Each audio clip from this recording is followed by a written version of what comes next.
Hello and welcome guys. आज हम शुरू करने जा रहे हैं इलेक्ट्रोडायनेमिक्स की कुछ प्रॉब्लम्स। तो ये मैं प्रॉब्लम्स कर रहा हूँ ग्रिफिथ से। ग्रिफिथ्स एक ऐसी बुक है जो सभी नेशनल लेवल एग्ज़ाम के लिए सफिशिएंट है। आप इसको सॉल्व कर लेते हो तो आपको किसी और बुक की ज़रूरत नहीं है इलेक्ट्रोडायनेमिक्स के रिगार्डिंग, जैसे गेट और नेट के लिए और IIT जेम TFR जेस्ट इन सब के लिए ग्रिफिथ एकदम सफिशिएंट है। तो हम इसको अभी सॉल्व करने जा रहे हैं। तो हम इसकी सीरीज़ कंटिन्यू रखेंगे। आप अपने सजेशन हमको दे सकते हैं, अपनी प्रॉब्लम्स हमको पूछ सकते हैं।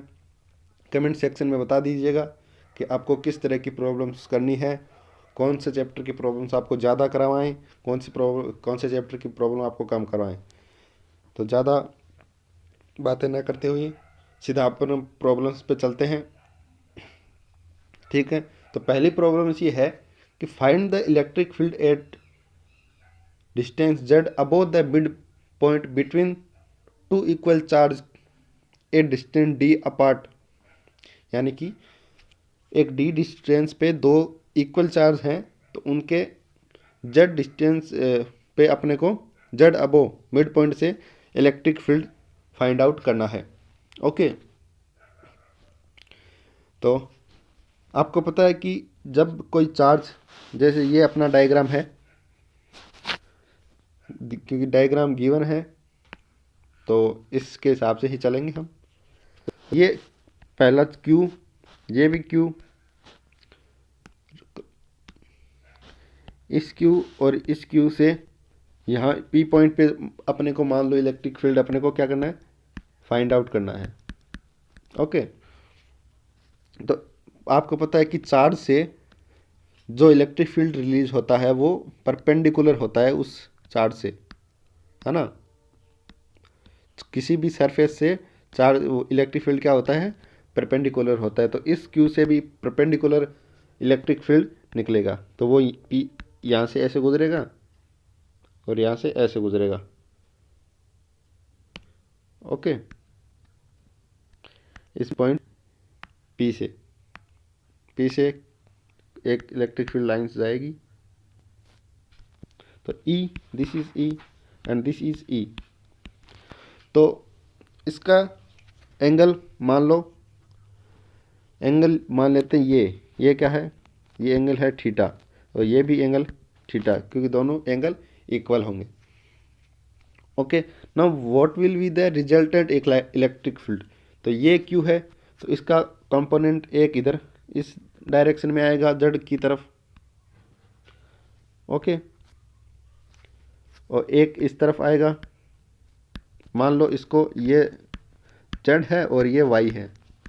ओके, डायरेक्शंस मान लिए और ये वाली एक्स हो गई। तो ये प्लेन में है, एक्स से अपने को कुछ लेना देना नहीं है। तो जेड और वाई से रिलेटेड हम करेंगे। तो जेड डायरेक्शन में ये हो गई। तो जेड डायरेक्शन में अगर ये थीटा है तो ये भी क्या होगा, थीटा, और ये भी क्या होगा, थीटा। तो इस ई का जेड डायरेक्शन में कंपोनेंट क्या होगा, ई कोस थीटा। और इस वाली फील्ड से भी ई कोस थीटा। दोनों किस डायरेक्शन में है, जेड डायरेक्शन में है। लेकिन ये नोटिस करो कि इसका वाई कंपोनेंट में डायरेक्शन क्या होगा, ई साइन थीटा।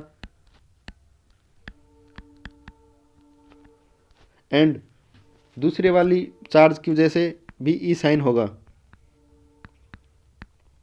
ई साइन थीटा। लेकिन देखने वाली बात यह है कि अगर हम इस डायरेक्शन को पॉजिटिव लेते हैं तो ये डायरेक्शन क्या हो जाएगी अपनी, नेगेटिव। तो ये होगा प्लस वाई डायरेक्शन में और ये होगा नेगेटिव वाई डायरेक्शन में। तो ये दोनों रिजल्ट क्या करेंगे, ये अपने दूसरे को मैग्नीट्यूड में कैंसिल हो जाएंगे। तो अपने पास रिजल्टेंट जो इलेक्ट्रिक फील्ड आएगा ई टोटल वो क्या होगा, ई कोस थीटा प्लस ई कोस थीटा। अब अपने को पता है कि डायरेक्शन क्या है, जेड, तो हम इसके आगे जेड लगा दें। तो ई टोटल इसकी डायरेक्शन क्या हो गई, जेड कैप। अब हम ई को फाइंड आउट करते हैं कि ई क्या है। अब ई का मैग्नीट्यूड क्या होगा,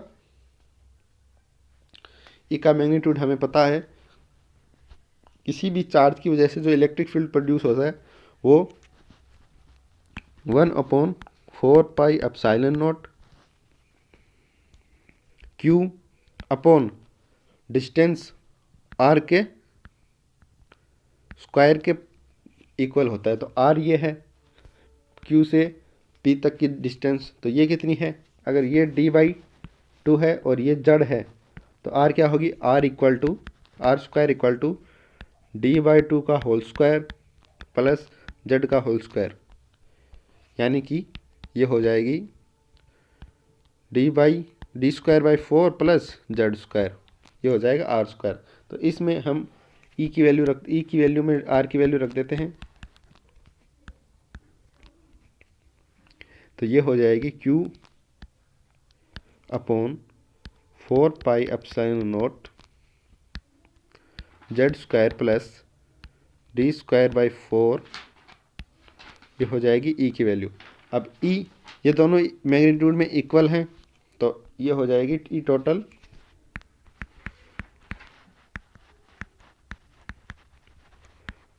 to E cos theta. Okay, अब जेड कैप, अब कोस थीटा की वैल्यू हम यहाँ से देख लेंगे। कोस थीटा किसके इक्वल हो जाएगा? कोस थीटा इक्वल टू, तो ये थीटा है तो Z/R, कोस थीटा क्या हो जाएगा?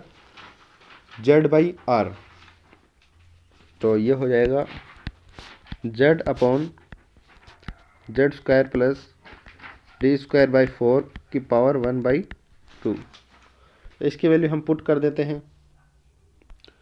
तो अपना रिजल्टेंट क्या हो जाएगा? ई टोटल 2 इंटू ई की वैल्यू रख देते हैं Q upon 4 pi epsilon naught Z square plus d²/2, और कोस थीटा की वैल्यू हम लिख देते हैं Z/Z² प्लस d²/4 की पावर 1/2। नाउ ई टोटल क्या हो गया? इनको एक करके लिख लेते हैं। E total equal to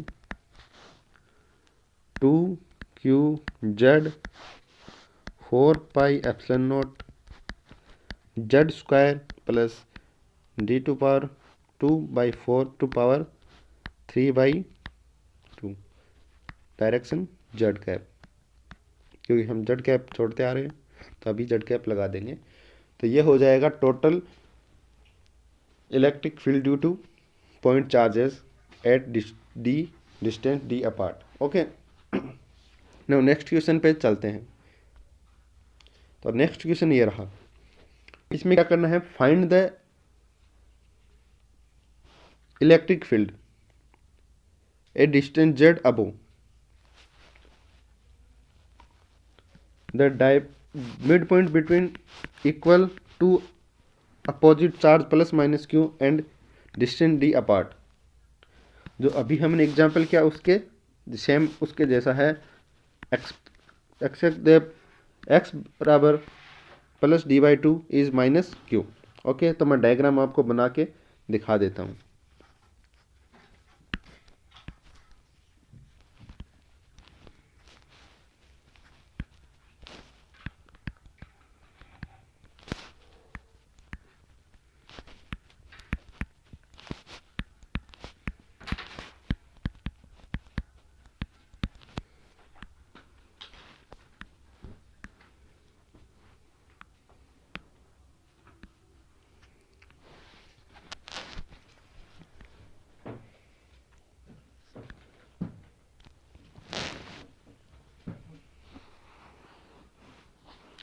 okay, ये मान लो कोई P पॉइंट है।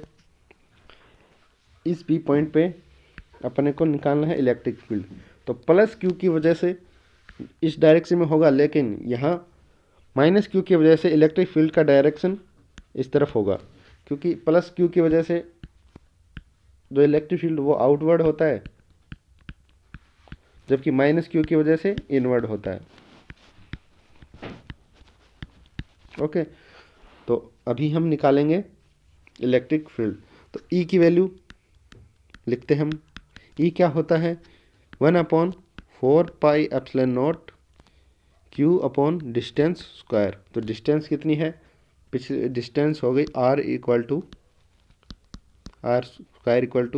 इसको z मान लेते हैं, तो z² प्लस d²/4 ये हो गया। नाउ अब अपने को क्या निकालना है, ये suppose this is theta, okay, and this is also theta, then this is theta. अब इसको हम कंपोनेंट में डिवाइड करते हैं, जैसे ये पॉइंट है P, तो ये अपना इलेक्ट्रिक फील्ड हो गया प्लस क्यू की वजह से, तो इसको कंपोनेंट में डिवाइड करते हैं, ये z डायरेक्शन, ये x y डायरेक्शन, तो इसको ये थीटा, तो थीटा z डायरेक्शन में क्या होगा, z डायरेक्शन में E कोस थीटा, जबकि y डायरेक्शन में क्या होगा E sine theta. Okay, now minus Q की वजह से इसको मैं डायरेक्शन के साथ आपको लिख के दिखाता हूँ ताकि आपको इजी वे में समझ आए। ये किस डायरेक्शन में होगा, z डायरेक्शन में, और ये किस डायरेक्शन में होगा, y डायरेक्शन में। ओके, नाउ माइनस क्यू की वजह से जो इलेक्ट्रिक फील्ड P पॉइंट पे होगा, ये मैं P पॉइंट बनाता हूँ, ये पॉइंट P है, ये इलेक्ट्रिक फील्ड की डायरेक्शन है, ये z कैप है जो कि माइनस डायरेक्शन में है, ये y है जो कि प्लस डायरेक्शन में, तो ये थीटा है। ओके, नाउ जो y डायरेक्शन में होगा वो क्या होगा, E sine theta y cap, इसकी डायरेक्शन में, y डायरेक्शन में क्या होगा साइन, और z कैप की तरफ E बराबर ये हो जाएगा E कोस थीटा, और z डायरेक्शन क्या है, z कैप कौन सी, माइनस z कैप। ओके, तो रिजल्टेंट इलेक्ट्रिक फील्ड किस डायरेक्शन में होगा, इस डायरेक्शन में, तो ये होगा अपना E टोटल, क्योंकि ये z डायरेक्शन में भी है लेकिन ये माइनस में और ये प्लस में है, तो ये दोनों क्या हो जाएंगे, कैंसिल हो जाएंगे, बचेंगे ये दो। ओके, तो टोटल इलेक्ट्रिक फील्ड क्या हो जाएगा, ई टोटल वो हो गया 2E sine theta y direction. Okay, E की वैल्यू हमने लिखी ली, और अपने को साइन की वैल्यू चाहिए, साइन थीटा किसके इक्वल है, साइन थीटा किसके इक्वल होगा, ये थीटा है, तो d/2 अपॉन r। ओके, ये वैल्यू हो जाएगी साइन की, तो ये वैल्यू हम पुट कर देते हैं यहाँ पे, तो 2 इंटू ई की वैल्यू कितनी है, ई की वैल्यू है 1/4 pi epsilon naught Q/r² into sine theta की value d/2 upon r। Okay, अब हम r की वैल्यू पुट कर देते हैं, तो ये हो जाएगा 2 से 2 ये कैंसिल हो जाएगा, QD upon 4 pi epsilon not r³ और r³ कितना है, r² की वैल्यू ये रही, तो इसको क्यूब में कन्वर्ट कर देते हैं, तो ये हो जाएगा QD upon 4 pi epsilon not r की वैल्यू z² प्लस d²/4 की पावर 3/2, और किस डायरेक्शन में है ये, y कैप, तो ये हो जाएगा y कैप। ध्यान रखें, टोटल आपको ये कंपोनेंट में इजी रहेगा तोड़ना का, कहाँ से टू ये 1 second, E sine theta y direction में किसकी वजह से, प्लस Q की वजह से, और plus E sine theta y direction में कौन सी, किसकी वजह से, माइनस Q की वजह से। ओके, तो ये टोटल होके 2E sine theta y direction में हो जाएगा। ओके, अगर जब आप डायरेक्शन को कंसिडर कर रहे हैं तो आपको ये भूल जाना है कि ये प्लस का है या माइनस है। अगर आप माइनस कंसिडर कर रहे हैं तो फिर आपको डायरेक्शन कंसिडर नहीं करना है, इस बात का विशेष ध्यान रखें। ओके, तो आज के लिए 2 क्वेश्चन हैं, अगले वीडियो में हम और क्वेश्चन डाल देंगे। ज़रूर बताएं कि आपको कैसा लगा। कमेंट करें या फिर लाइक करें, और कोई प्रॉब्लम हो तो कमेंट बॉक्स में ज़रूर पूछें। Thank you.